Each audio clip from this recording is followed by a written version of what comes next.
На 25 април от 11 часа бе направена първа копка по проект за изграждането на крайморски парк в село Равда, озеленяване и паркоустройство. Това е една дългоочаквана рехабилитация на парковата територия за жителите на село Равда, което ще допринесе за по-добрата визия на курортното селище и комфорт на гостите през летния туристически сезон, каза кмета на община Несебър Николай Димитров. Един от приоритетите на община Несебър е инфраструктурата и за това се влагат средства в подобряването и социализирането на средата, в която живеем, добави още градоначалника. На каква стойност е проекта, господин Димитров, и кога трябва да бъде финализиран? Проекта винаги стойност се сменя. В момента има заделение около половин милион лева.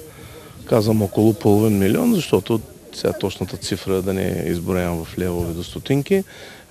Трябва да бъде финализиран за срок от година, мисля, че беше, но имайки предвид и сезона, ще има забавяне, защото и туристи минават, но се надявам, че в срок ще имаме всички, ще бъдат направени тези придобивки и този парк ще бъде факт.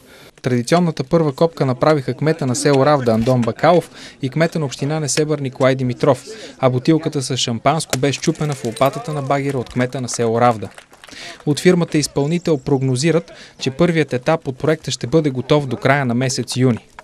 Какво ще включва първият етап? Първият етап включва вертикалната планировка, ниското строителство, плочи, бордюри, тротуари, 2 детски площадки от 0 до 3 години, от 3 до 12 години и съответно там пилони с знамената на държавите от Европейската общност, осветление, водоснабдяване, основно тия основните. А след това какво се предвижда? Вторият етап вече ще бъде за хумустяването, поставянето на хумуса и засаждане на дърветата, който най-вероятно ще бъде като най-подходящо логично време и есента.